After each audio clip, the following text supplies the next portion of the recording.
Sexless marriage. Once you hit menopause, perimenopause, women have zero interest in sex.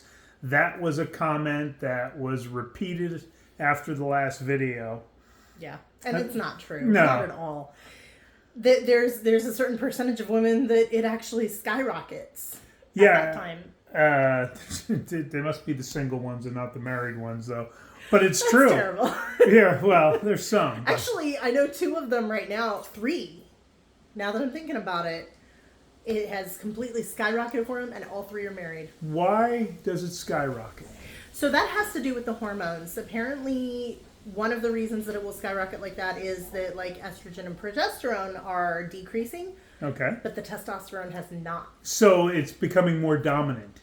Mm-hmm. And testosterone for women makes, I believe this song they did was "Me So Horny." But it impacts the sex drive. Is there anything else that menopause might create this response as well? You mean as far as increasing the sex drive, or? Yeah. Why a woman might. You don't have to worry so much about pregnancy. Is pregnancy a risk to women? I'm just gonna say you do still kind of have to worry about it until you are 100% in menopause. But ain't nothing worse than being 11 months thinking I'm gonna be in menopause. There also comes this wave of just accepting yourself for who you are, and you're not as worried about what you look like and this role here, or maybe he's gonna think I'm weird. Like, you just don't care about that stuff so much anymore. Well, we know you're weird, so well, yeah. I mean, we've known that. So since day one. Well, I did go out with you. Touche. So and what's interesting is the complaining low sex guys are the loudest voice.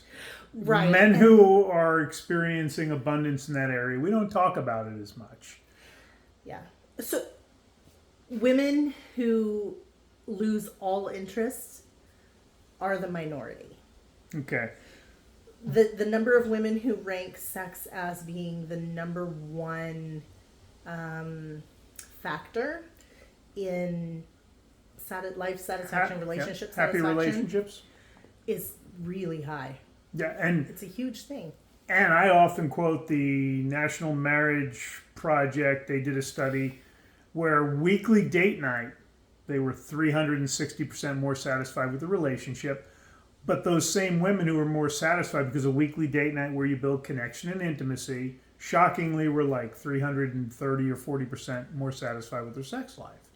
Because intimacy and connection were tended to.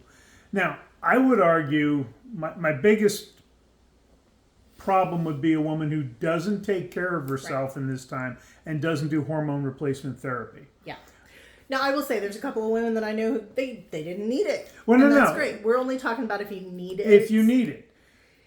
The study that came out years ago that says that HRT is increases your cancer risk for women. Right? Now, it's not true. It was this tiny subset of the study, and what they did is they killed a lot of women because of this, because they trumpeted this HRT causes cancer, blah blah blah. And I can tell you, my ex-wife, that was one of the reasons they didn't put her on HRT, and she was never right after the hysterectomy.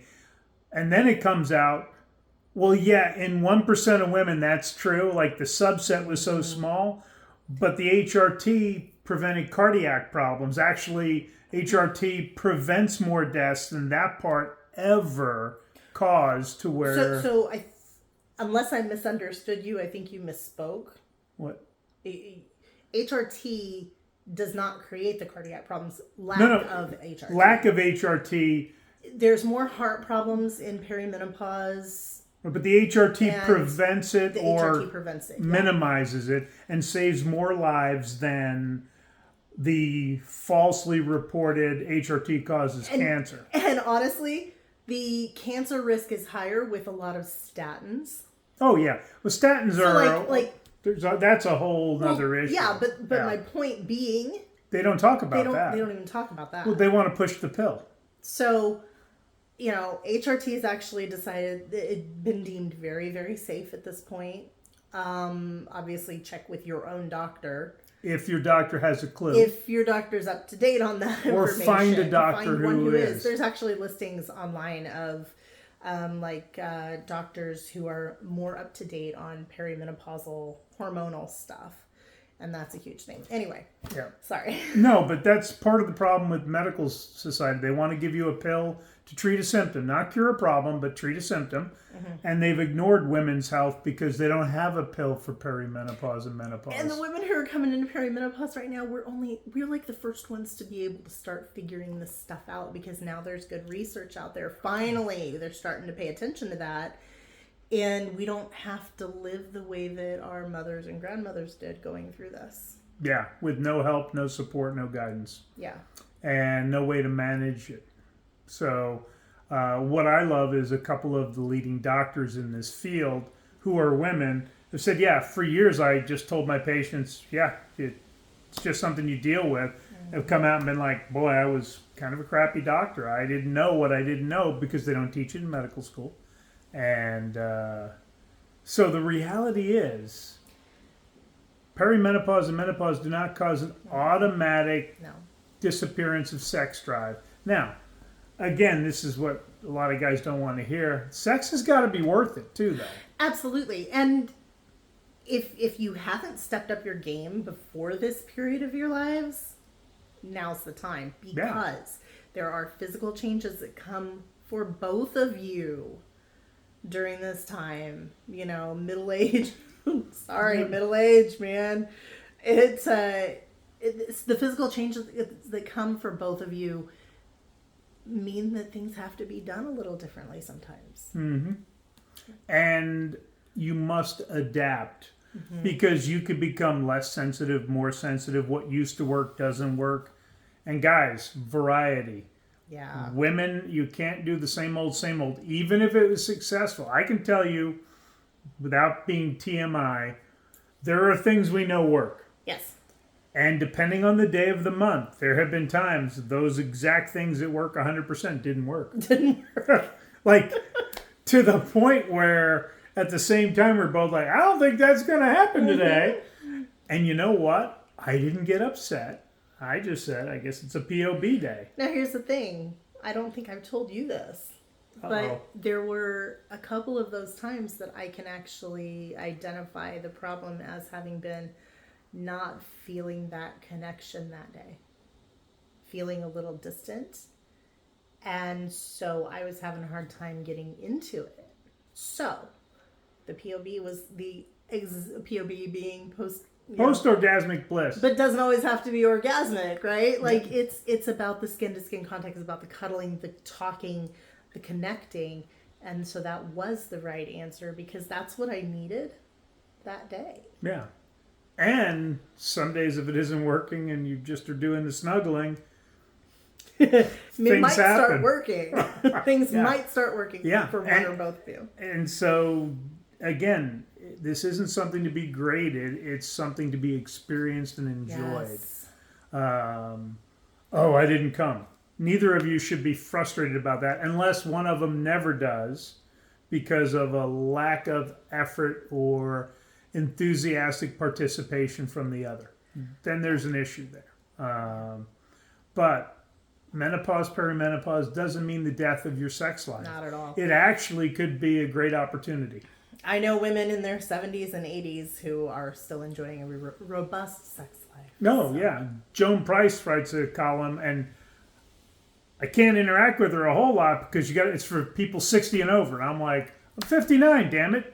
Just a few more months. I know. But she has a large following, and I can tell you from Dad's Alzheimer's home, they screwed like rabbits.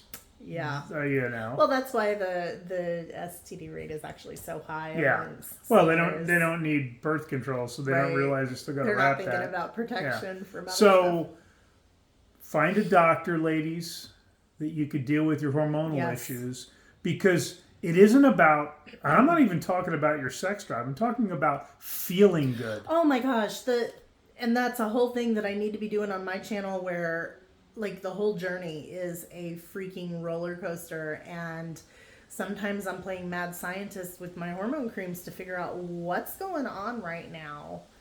You know, my cycles are at it's a whole thing. It's a whole thing. Yeah. So love yourself enough to figure it out. Yeah. Ask for help. Work on it. And husbands, be supportive. Because It's not permanent. yeah, you know. It does change. You come out the other side, and if you've had support, you're going to come out feeling a whole lot better with a better mindset, too. Yep. So, something to think about. And I'm sure I will get tons of comments telling us how we're wrong, but, you know, it's okay. That's the internet. All right, guys, have a great weekend.